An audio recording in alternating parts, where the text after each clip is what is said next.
Good morning. Hi. Morning. Good morning. Morning. All right. Does it feel like winter yet for anybody? Yes. Yes. Yes. Big time. Yes. It's cold. It Yeah. feels like unemployment. Uh, isn't that bad? It's cold and the phone's ringing way less. Yeah. Yeah. We gotta go after them.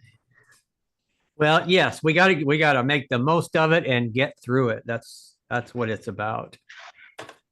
All right. Thanks for coming. Thanks for coming. Let's have a look at the schedule here. Okay, December 4th, 2024. Let's talk real estate. And still having fun with the new ad campaign. And I was going to bring one, but I lost it. But you can make these yourself. You can change the text dedicated to the joy of home. You can say something else. And you can switch out the picture and make these nice things for Facebook. And they'll say Century 21 North Star as well. So think about doing that as a Facebook post. There's still a lot of good stuff in there. There were a few holiday things to post on Facebook, but I like the new look. Okay. All right. Now, today, this may sound like a negative topic, but it's not. And it's 12 reasons why we can't lose a chance at getting a listing. So it's a focus on listing, and that's going to be our focus as we go into the new year is listings. We had to spend time on buyers last year. We had to spend time on buyers because there were changes to NAR rules. There were changes to state rules and forms. There were just changes all around. So we had to focus on the buyer, but the focus needs to be on the seller. We need listings is what we need. So one thing, here's some messages. It's from the Mike Ferry system. We may lack an aggressive lead follow-up. And so some things to consider here. The more aggressive you follow up on leads, the more competition that you eliminate. So think of it like this. If you have to do no follow-up at all, and you talk to a seller one at a time, and they say, come on over, let's talk about listing the home, there's a huge chance that that's what they say to other realtors too. They're telling every realtor to just come on over. So there's a good chance of that. So if you do aggressive lead follow-up, you close aggressively for an appointment, you push to get the appointment, you're actually eliminating the competition who was also told to come on over. So if you don't have aggressive lead follow-up, you're competing more with everybody else. That will eliminate the competition in those cases. Not every seller is like that, but if they're nice to you, they're nice to somebody else. What's next? We don't understand the motivation of the seller when they go on an appointment. That's the core of our system, is what is the client's motivation. Look at why we might lose a listing. We don't understand the motivation of the seller when we go on an appointment. How motivated are they? What's the driving force behind them wanting to sell their house? So if you don't know the motivation and you get in front of the seller, what leverage do you have? And by leverage, I mean, what can you remind them that they have to be somewhere in 3 months? No, you don't even know that. So always ask the questions. Most agents go into a listing appointment without any understanding of the motivation of the seller. And that's why most agents lose listings all the time. They don't have 100% or an 80% conversion rate. It's lower than that because they didn't ask the proper questions. And speaking of questions, we may skip some of the pre-qualifying questions. And I've been teaching that for years, and so has Shauna and Coog and Mario. There's not a question in there that's not required for you to ask to be able to work with them properly. We have a whole series of questions that we want you to ask to pre-qualify the seller before you go out. You can't know too much about a seller today. You can't explore too much. You need to know everything possible about the seller before you go. So perhaps you skip one of the questions, like, are you planning on interviewing more than one agent for the job? That'd be a nice thing to know, wouldn't it? Just ask. You skip that one, then you go to the presentation and you find out that there are 2 or 3 other agents, and maybe they're there waiting for you to leave. So do not skip the pre-qualifying questions. We fail to send the pre-listing packet. Some people are afraid to do that. Some people are afraid to send that pre-listing packet. It gives away too much information. But we recommend that you send it every time. It has the contracts for them to review and take a look at ahead of time. It has all the comparables on the house. You're giving that away before you go meet them. It has the net sheet. It has your references. It has everything that they need to make a decision. Well, why would I tell them the price of the house? Because I have to negotiate that. Because you also call them before you go out there, and they will tell you they don't like your price. And then you're prepared. Then you have one more bit of information in order to get this listing, because you're going to go in a listing appointment knowing that the first thing to talk about is the price. If you don't send that package in advance, are you taking a chance? How often this year have you gone on a listing presentation without sending the pre-listing packet? All right. We spend too much time trying to build rapport with sellers. This is one of my favorite ones because it confuses people. Isn't that what we're supposed to do? Isn't it a relationship business? Aren't we supposed to be doing that all the time, getting our name out there, getting to know people? And the answer is yes, when you're prospecting for clients. But when they've called you to do a job, the answer is no. Go in there and do the job. See, trying to build rapport constantly is what other agents do. But like I say, a little bit goes a long way when they've asked you to do some work. So we should use a prepared presentation going into these listing presentations, ask a lot of questions. But we shouldn't spend all our time there trying to build rapport. We don't need to talk about the kids' soccer, the swing set in the back, how much you both love dogs and cats. You've already established that. You're here to do some business. So if you spend too much time rapport building, pretty soon the seller starts to see right through that. The seller will tire of it too. I mean, really, it's small talk. And at some point, you got to get to business. And this is true of all of us, everybody. We talk too much instead of asking questions. We know that selling is not telling. Selling is asking questions. There's nothing worse than you going on a big rant or a big talking sequence or telling them all about yourself and simply not asking any questions. Again, a little bit goes a long way. Are you using the question-based delivery? And that's what we teach. Finally, we let one objection stop us in our tracks. And one objection can throw you if you're not prepared for it. So how many times have you lost a listing because you let one objection stop you? An objection like, we're going to interview another agent. Okay, talk to you later. That's your answer? Okay, we're going to think about it for a while. Okay, well, I'll talk to you later. That's not objection handling. We're going to list it way high and we'll come down later. Or we want you to cut the commission. See, the objections are always the same. They always have been the same. They always will be the same.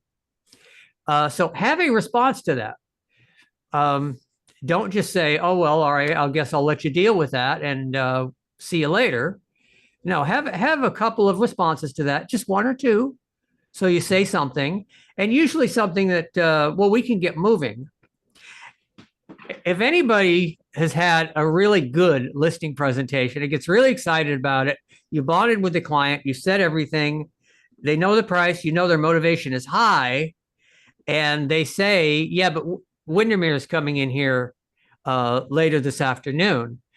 You say, well, I know them. I know him. Let me give him a call. I can cancel that appointment for you, and we can list this right now. Okay. Is that aggressive?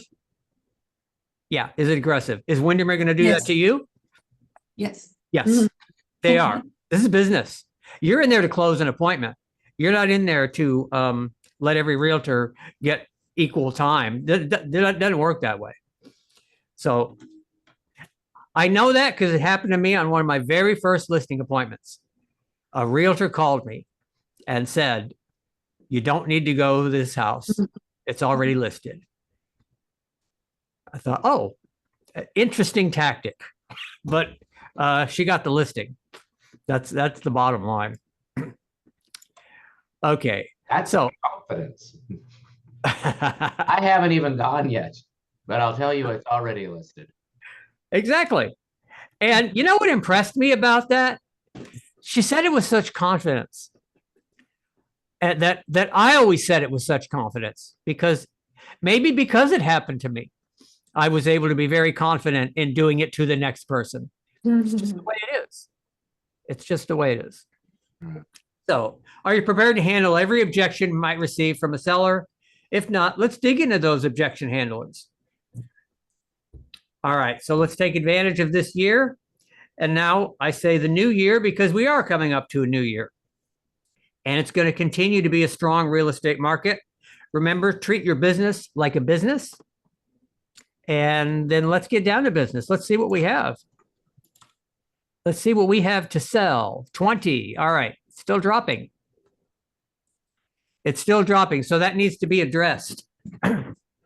And don't check out in December when you should be, for yourself, you should be getting listings.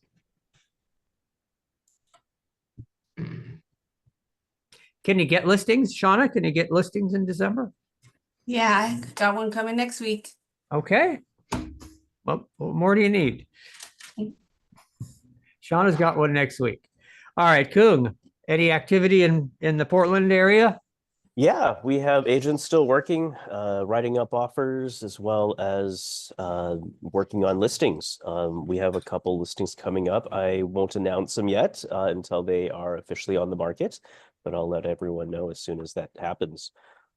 We have, let's see, I announced a couple closings last week, but this week we have a transaction or a listing going pending. The one in North Buchanan, that one's my listing. We accepted an offer and hopefully that'll close by the end of the month. Excellent. Excellent. Nice. Anything new in Washington? This week, but we do still have a couple closings yet this year to take care of. And like I said, a new listing coming next week. So just working through some things. People are working. We are getting calls. I got a buyer last night, so answered my phone at 7:30 at night and got a new buyer. So You got a new buyer. Now, what's the source for that lead? Ob City. Oh, okay. Right, I saw that.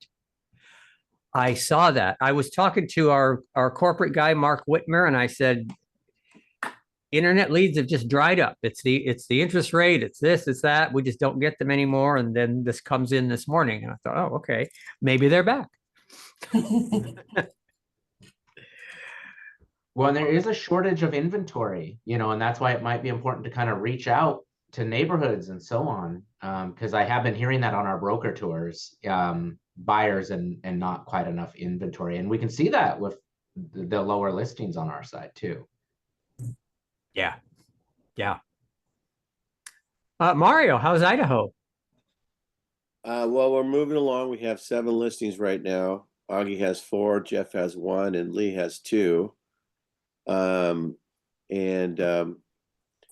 been working with 3 buyers, but they all want a low ball.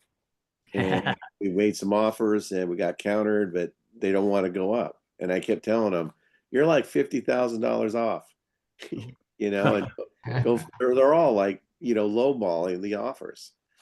And the thing is, the sellers aren't desperate either. I mean, they can wait till next year, but I was able to negotiate some great deals, but they still want to lowball it. Okay. Well, I understand. Houses are expensive. So this is a new listing. What was it? Sugarcane Drive in Nampa.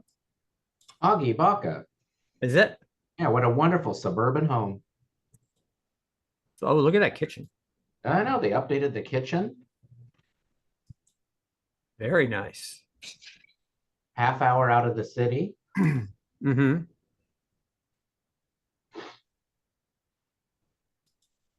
Okay. Well, that should sell. Yes. That should sell. What's our price is, oh, 329.9 in Nampa. Right. Okay.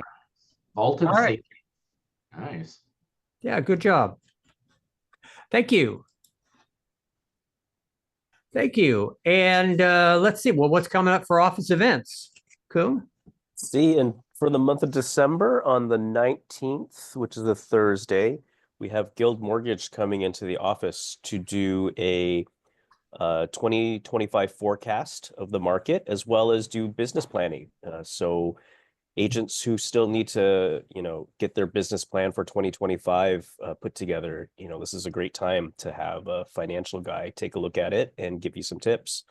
This is open to any and all agents, not just Oregon, if you need help. The CE will only be for Oregon, but a lot of good information will be presented at this session. So again, this is Thursday, December 19th from 11 a.m. to 1 p.m. This is going to be a 2-hour session. Oh, Nice. okay. Who at Guild? Evan Swanson. Okay, Oh, yeah. good. Okay. Anything on the schedule in Washington? All right now. Okay. Okay. And Mario, I know you have something. Well, we were planning to have our first Christmas party. Yeah. For the agents, and we thought we would have it at the office. And there's some people that wanted to do like a potluck. We'll provide some food on behalf of the company, but I'm asking everybody to bring something. So it'll be our first party. Looking forward to that, and we'll see how many people we can get to come, and just to spend some time with each other and celebrate. Excellent. You're Excellent. welcome to come if you want to. I know the 20th is Yes. around the corner, but Open to if you're available and you want to come, that'd be a good time to come. If Okay. not, I understand. So Well, I'll be there if I can. I don't know my schedule Right. for December yet. But excellent. Excellent. Okay. All right. So how is the market? How's the market? Interest rates about the same, 6.81. That's a tiny bit lower. So there's not much to say about interest rates other than they're in the same place right now. And there's the trend, 6.81. It's kind of flattened out in recent weeks. And really not much change in anything as far as market statistics. The affordability index is quarterly. And so we won't see that for another, a change in that for another couple of months. So 89 out of 100 is the affordability index. So houses are not what you'd call affordable. Houses are perhaps expensive. Right. What is that the opposite of affordable? Unaffordable. They're not unaffordable.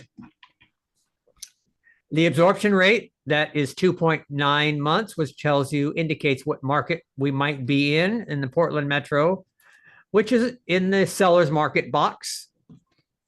So the market favors sellers, which because there's less buyers. If we lower the prices, that might change things. There's all kinds of factors that go into that, but it does favor sellers, and that will help you when getting a listing. We'll say now is a good look. It's a seller's market. It's a good time to list. Shortage of inventory. So if you have the right house at the right price, the right house at the right price always sells. It's just you got to accept what the right price is. All right, we have an very interesting report on affordability today. Do you want to share that screen, Schooner, or do you want me to? I can do it. Yeah, let's let me find the screen. You should have it. Yeah. Go. Do you guys see it? Yep. Okay, perfect. A decade of soaring home prices where affordability still thrives. It's no secret that housing prices have increased sharply over the past decade. In Q3 of 2024, the national median home price stood at a little over 418,000, almost double the national median of 217,000 in 2014. This increase reflects the rapid appreciation seen in many metropolitan areas, driven by a combination of factors, including limited housing inventory and increased demand. In fact, of 180 metropolitan areas measured, 81 saw their median home price more than double since Q3 of 2014. This increase in home prices also translates into substantial wealth gains for existing homeowners, underlying the critical role home ownership plays in building long-term financial security. Over the past decade, the typical homeowner has accumulated little over $201,000 in wealth solely from price appreciation. That's why we always tell people, buying is the way to go to increase your wealth. Yeah. However, despite the significant rise in prices nationwide, certain areas remain relatively affordable compared to other parts of the country. These are the metropolitan areas that have seen price increases, but have remained affordable since Q3 of 2014. Most of them are in Florida. There's Daytona Beach in Florida, Palm Bay, Ocala, Florida. One of them is in Texas, the Sherman Denison area, and another one in Florida, Sebastian Vero Beach. These pockets of affordability often feature lower cost of living, making them more accessible for first-time buyers or those seeking more budget-friendly options. Although these areas experienced a median price increase of above 150% since Q3 of 2014, they still maintain a median price below that of the current Q3 2024 national median of 418,000. Interesting, Ocala, Florida experienced the highest price increase, yet its median home price remains just 71,000 above the national median from a decade ago. Furthermore, all but one of these areas are located in Florida. As expected, the monthly mortgage payments in these areas fall below the Q3 national median of $2,100. These estimates are based on a 6.59% mortgage rate with a 20% down payment. The affordability gap is increasingly influencing migration patterns and economic opportunities as Americans relocate to areas with more attainable housing options. As highlighted in a previous blog post from July of 2022 to July of 2023, Florida experienced the highest net migration in the nation with a gain of 372,000 people. This influx was primarily fueled by the state's lower cost of living and more affordable housing options. Makes sense to move over there, and the warm weather as well. With the past decade of rising home prices, buyers are looking for more affordable areas to start their home ownership journey. As housing affordability continues to shape migration patterns, these areas may provide an opportunity for first-time homebuyers or those looking for more cost-effective alternatives to the nation's larger, pricier metropolitan areas. So, if you want to know more about your area specifically, how it's been doing since Q3 of 2014, you can check this link right here. It has all the main metropolitan areas.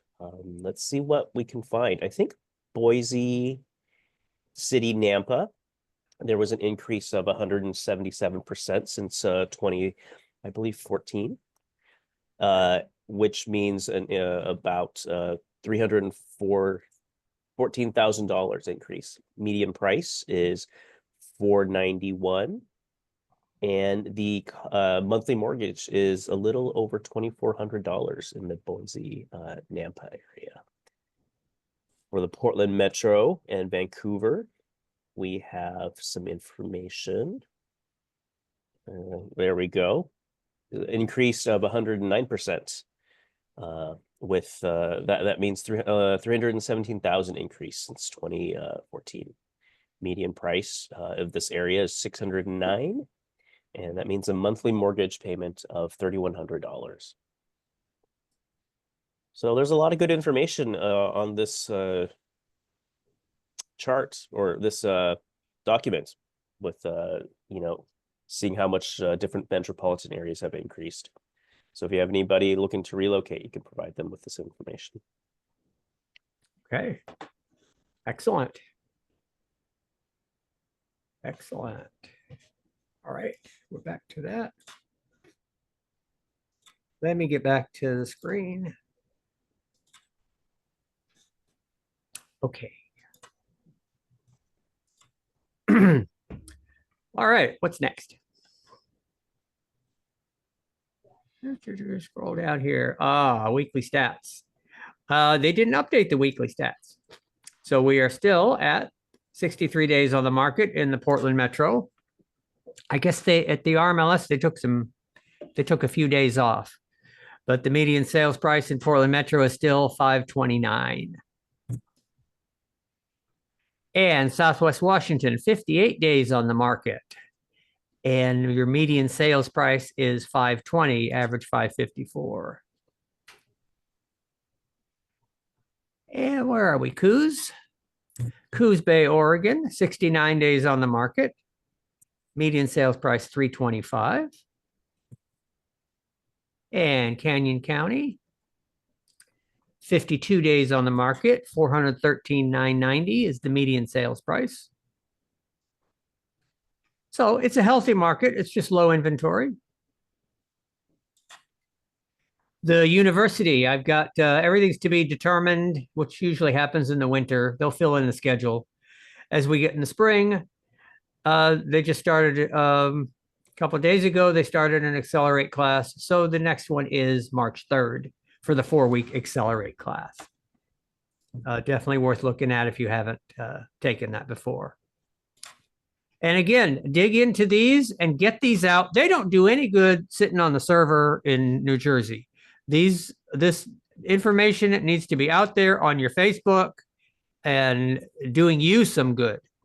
Now, don't post them all at once, but have a posting schedule for social media, whatever that is. Shauna, how often are you supposed to post on Facebook? You've trained on that. It's probably different for everybody, but I think it's at least once a day, right? Yeah, I've seen that. I think that it's also important to not just post, but also to engage with people. Mm-hmm. That's part of it too. Pay attention to anybody who comments on yours. So spend about a half hour every day doing that, I guess. Yep. And kind of plan a time that you're doing it. Yeah. Mhm. Yeah, be Put it consistent in your with it. schedule. Yeah. But this reinforces the brand. You want it, we just want as many people to see this new campaign to reinforce our name and bring it back to some people who aren't as familiar with it in a very positive way. So Right. a lot of good stuff for here. And they're using people, all variety of people. Yep. So And pets. and pets, Uh-huh. all variety of pets. That's right. And what do we have? Let's look at the video.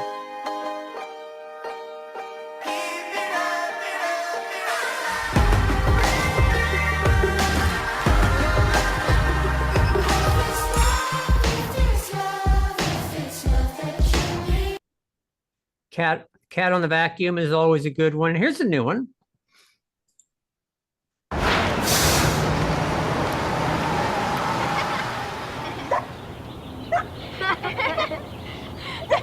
I like that one. If you find yourself in Times Square, definitely walk over to those. We've got a little group of billboards right now. There's one across the street as well. Mm-hmm. That's very clever how they did the corner as the corner of a house. So Well done. very well done. Very well done. Just got to let people know about it. And you can also take your own photo and put it there, and you can change the language a little bit. Not a lot. They don't give you a lot of leeway, but you can say toast of the century or something like that that goes along with the photo. I tried to do some of that last week and I haven't quite figured it out, but when I do, I think we should have a little class on it. We could have a class on it, and then we can have a little competition on it, and send it to us. But I think what they had in mind was that you might put your client's photo up there and post that on Facebook, and I think it'd be very good for that. I'm not sure it was quite ready for it, but I tried and tried, but I'll try again and see if I can do it. Maybe there is a class I can take. Maybe so. I got one. I mean, so it can't be too hard because I was able to do one, but I lost it, so I can't show it to you. Sean, I just got the Canva app last week and I've been playing around with it and it's a lot of fun. There's a lot of real estate templates and things you can do in there. And you can upload like logos and all different stuff. So I haven't figured it out yet, but I've kind of had fun playing around in it. Yeah, and I'm trying to figure out how to make some new different stuff for social media. It might be something you might like to check out. What is Canva it? is very popular, but I want to just learn how to do it right from there because you're supposed to be able to just switch it out. And I haven't quite figured it out, but I will. Yeah. But we want posts. All right. A lot of people get good at Canva. Canva is a really, really good program. Right. Kind of fun too. I've kind of had fun playing around in there. I haven't figured out how to like do video clips and like merge them together and stuff, but I'm kind of having fun learning it. You can do some different fun stuff in there. Mm-hmm. Shauna, let's talk about pre-qualifying. Can you help me with this? Sure. All right. So this is Business Basics number 5. And what does it say? Remember that pre-qualifying will set you apart from the competition because it makes you look more professional. 95% of your competition does not pre-qualify. I believe that.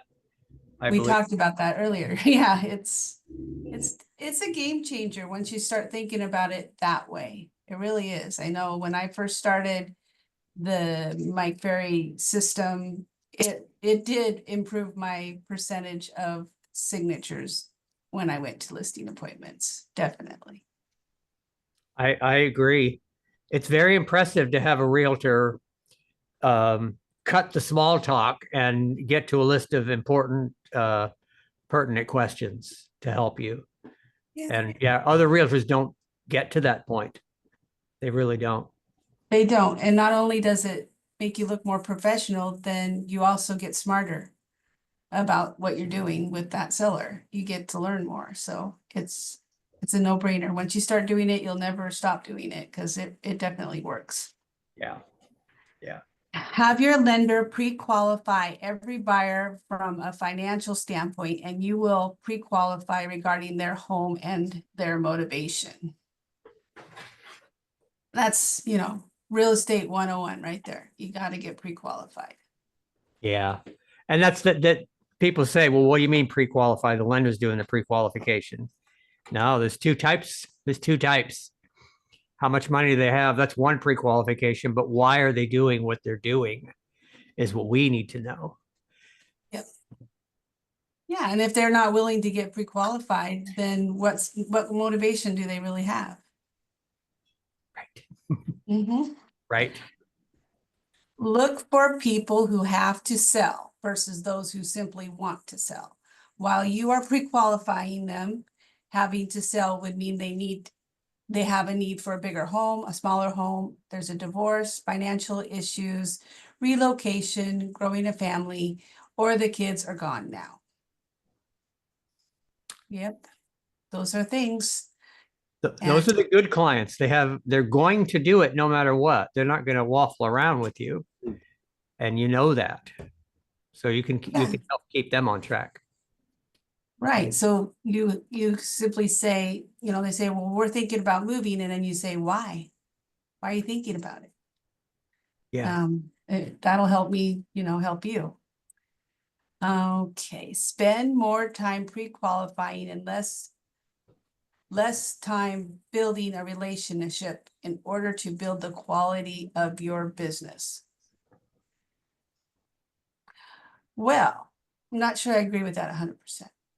Well, I think it gets back to what I said before. There's a time to stop the small talk and stop Yeah. the chat about the puppies and dogs. And if they've asked you to do some work and you need to pre-qualify them. Yeah, I guess that's what it's talking about. It's not talking about your day-to-day building relationships with people so that you can do business with them. It's talking about the small talk. I think you're right. So Yeah. keep your pre-qualifying script with you everywhere because you could set an appointment in your office, car, or home. Be prepared. Yeah. Yeah. Carry a clipboard. There's Carry a always one. clipboard, or if you're at your desk, have them handy. Mhm. A lot of times I'm talking to people on the phone, potential clients, and I run out. I can't think of what I want to say. I know, oh gosh, there's something about this I need to tell you. But if I have these notes handy, I can grab them and go, oh yeah, oh glad I didn't forget to ask them that, you know. And things that you would not come up with if you're in the heat of a conversation, like how'd you hear about us? You know, people always forget to ask the source of where the person came from. It's really helpful to have those questions handy. I agree because when you get the call, it's not like it was timed. A lot of times it's somebody you don't know who just calls you, so and so referred me to you. And if you don't have the questions, you might be thrown off a little bit. So it's super helpful. I like to have them handy. All right, Mike Ferry rules on pre-qualifying are A, pre-qualify 100% of your prospects, no exceptions. Use 100% of the pre-qualifying questions, no exceptions. And B, if you have a staff, it is often easier to have them ask the pre-qualifying questions rather than yourself. Don't be afraid to let your staff ask these questions. Well, if they're written out, anybody can do it. Anybody can do it. And if you have enough clients, you'll have a staff that can do Mhm. that. Yep. Yeah. Pre-qualifying allows you to set standards for those who you want as clients. Establish minimum standards. Yeah. Yes, yes, yes. That's a big one because you're going to learn things about their motivation that don't excite you. Like, well, we just want to see, you know, we may have to see 100 homes before we decide what we want to do.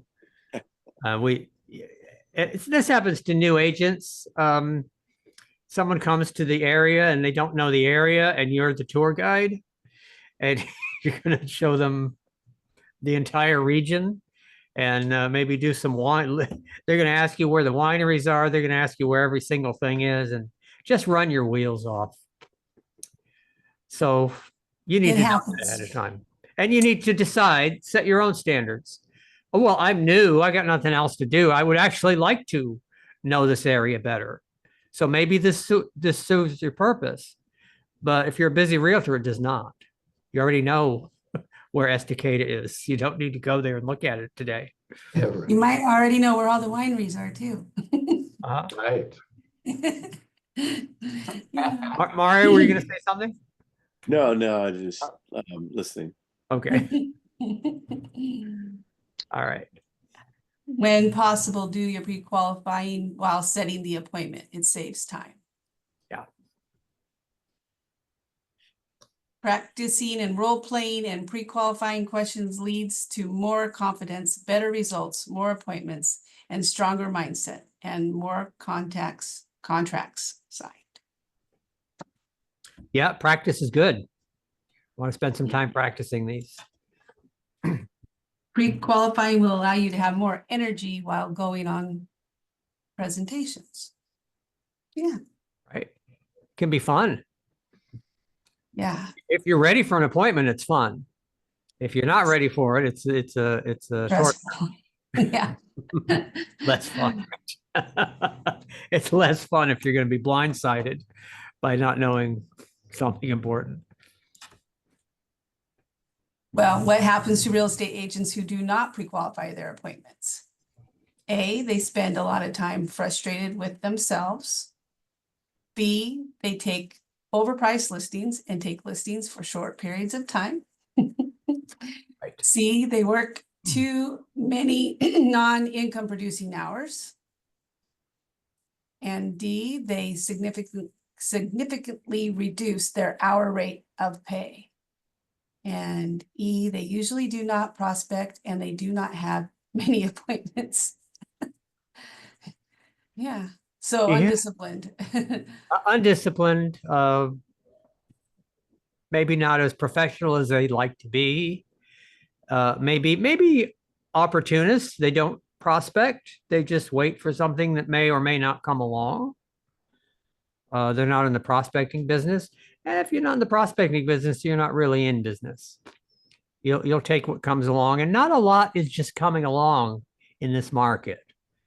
This is a market for realtors who prospect. Yep.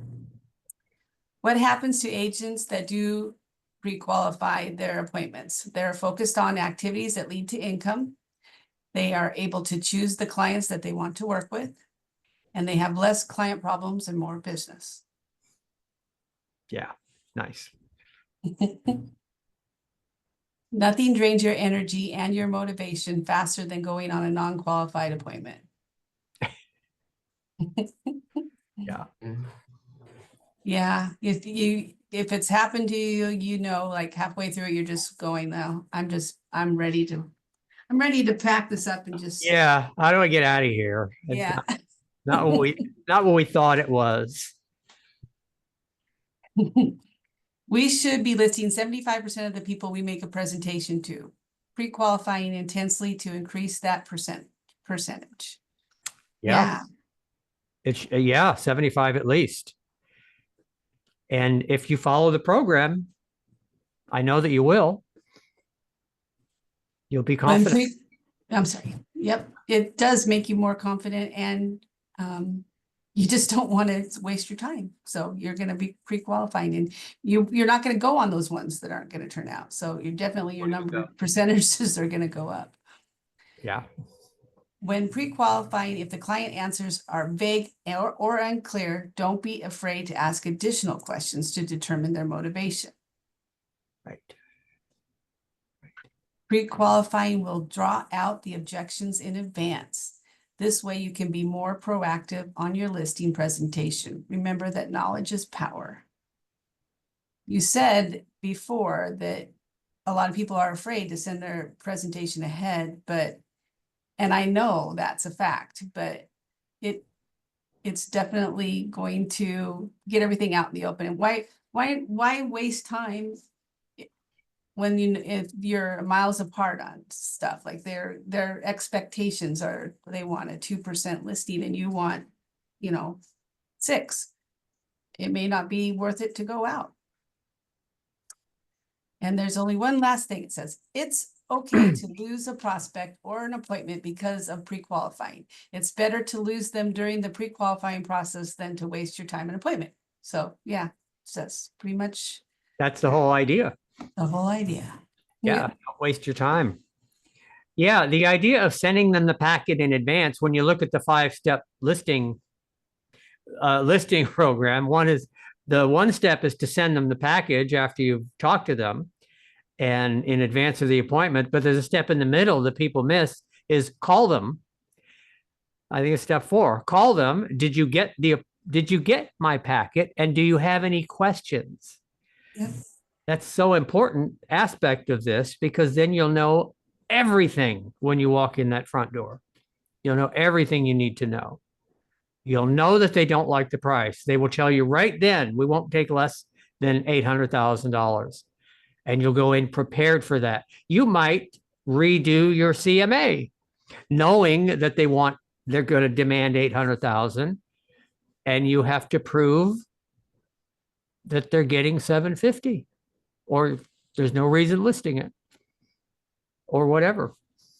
Yep. So thank you, Shauna. That's good stuff. Let me go to, Nice. let me get back to